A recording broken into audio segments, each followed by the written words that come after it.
Have you ever wondered why, even having everything you thought you wanted, you still feel empty inside? Why the things that previously excited you seem without color, lifeless, as if you were seeing your own existence through a fogged glass? Carl Jung had a deep explanation for this condition that torments so many people today. It is not clinical depression, but something much more subtle and, paradoxically, more hopeful. It is the numbness that arises when we disconnect from the most vital and authentic parts of ourselves. Jung understood that our modern culture teaches us early to suppress everything that considers unacceptable: our genuine anger, our deep sadness, our wild instincts, our unbridled creativity.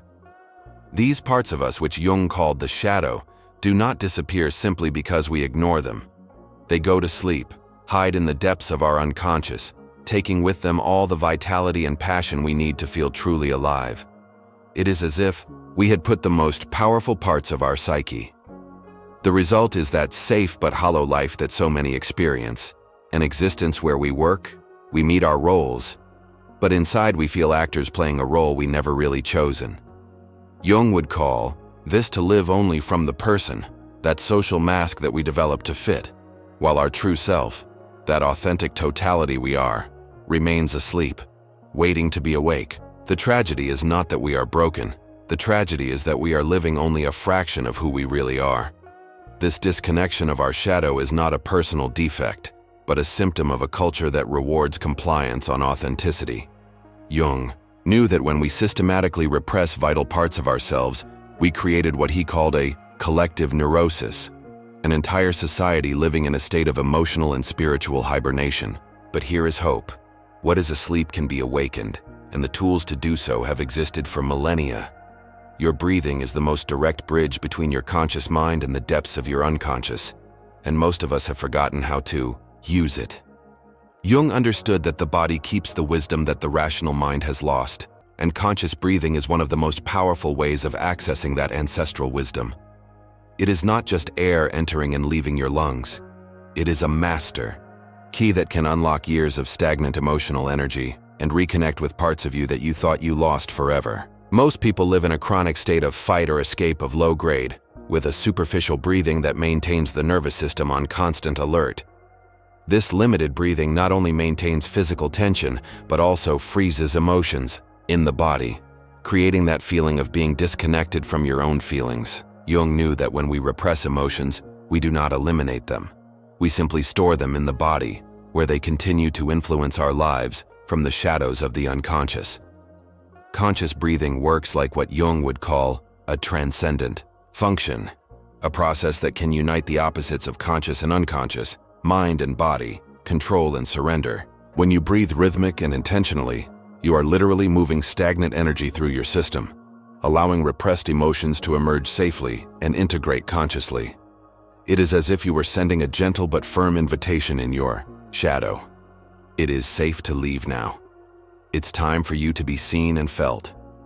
However, it is crucial to understand that this practice can free deep emotions that have been as intensity of your own emotional truth, of you, waiting to be released. Through the most primitive and honest language we have, the movement of the body. We store each difficult experience in our muscles, in our joints, in the chronic tension that we carry as an invisible armor against the world.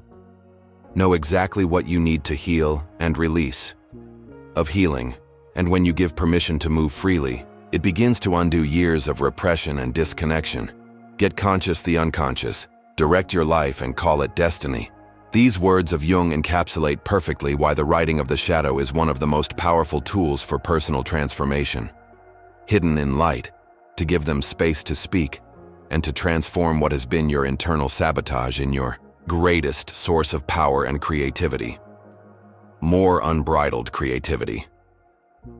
It is writing from that place that Jung would call the personal unconscious. All those experiences, emotions and aspects of yourself that you have pushed towards the shadows because they did not fit with the image that you wanted to project the world. When you start writing from your shadow, something extraordinary happens. You feel the power to return to your voice. For years, maybe decades, you have been talking from your person, that carefully built social mask. But when you write from your shadow, You are accessing the voice of your true self, that part of you that Jung knew that it was the source of all creativity, passion, and genuine authenticity. It is as if you were recovering parts of your soul that you had lost in the process of trying to be acceptable to others. Shadow writing also works like Jung would call a enantiodromia process, the transformation of something into its opposite. Those undesirable feelings that you have been avoiding, anger, sadness, fear, shame. When you give them space to express themselves completely on paper, they begin to transform themselves into clarity, creativity, personal power, and deep wisdom. It is as if you were alchemizing the lead of your repressed emotions in the gold of autocompletion and authentic expression. Jung knew that we cannot transcend what we have not integrated, and the writing of the shadow is the laboratory where this miraculous integration can happen.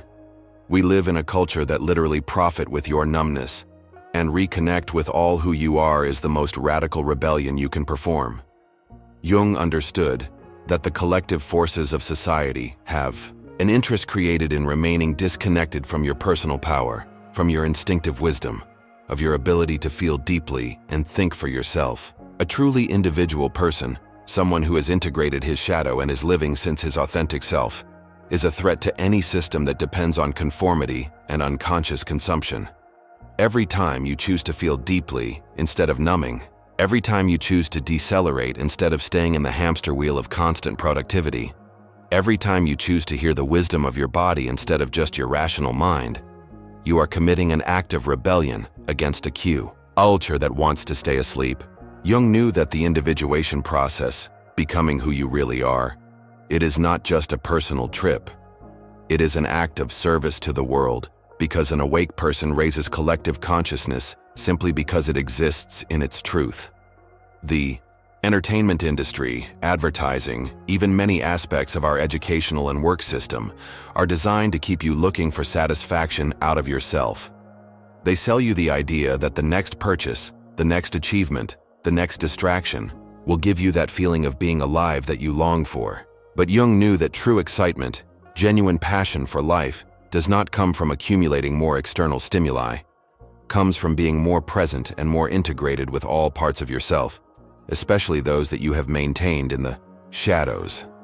When you start doing the real reconnection work, when you breathe consciously, you move intuitively, you write from your shadow, you are not only healing your own fragmented psyche, you are becoming what Jung would call an individual, in the deepest sense of the word, someone who is indivisible, complete, living from the entire being.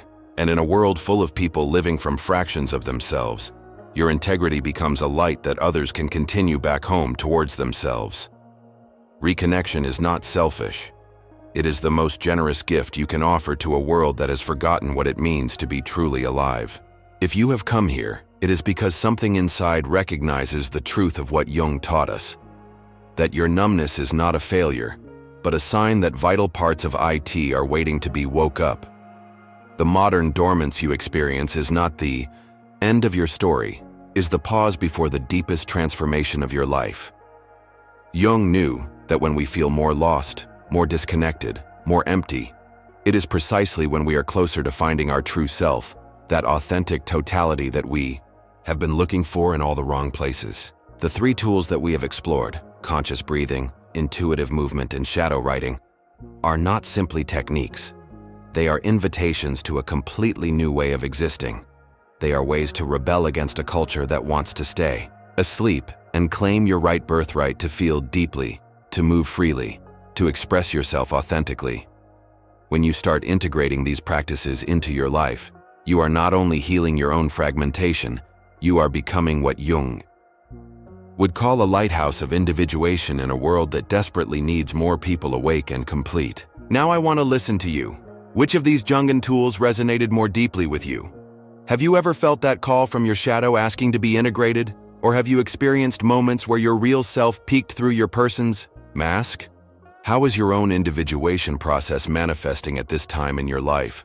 Share your experience in comments. Your story not only matters, but it can be the light that another search engine needs to find your own way back home towards yourself.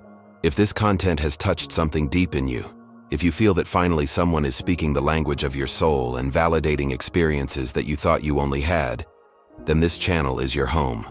Subscribe in the name of the channel, because this is a sacred space for deep thinkers, for truth search engines, for those who are tired of pretending that they are fine when they are shouting for authenticity.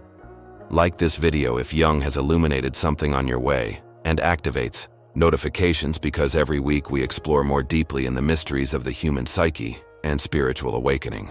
Remember this while you continue your day: you are not broken, you are waking up. Your numbness is not your destiny, it is your starting point towards a life of depth, passion, and authentic purpose. Trust the process, honor your shadow, and never forget that your full light, not only the acceptable parts of you, is exactly what this world needs.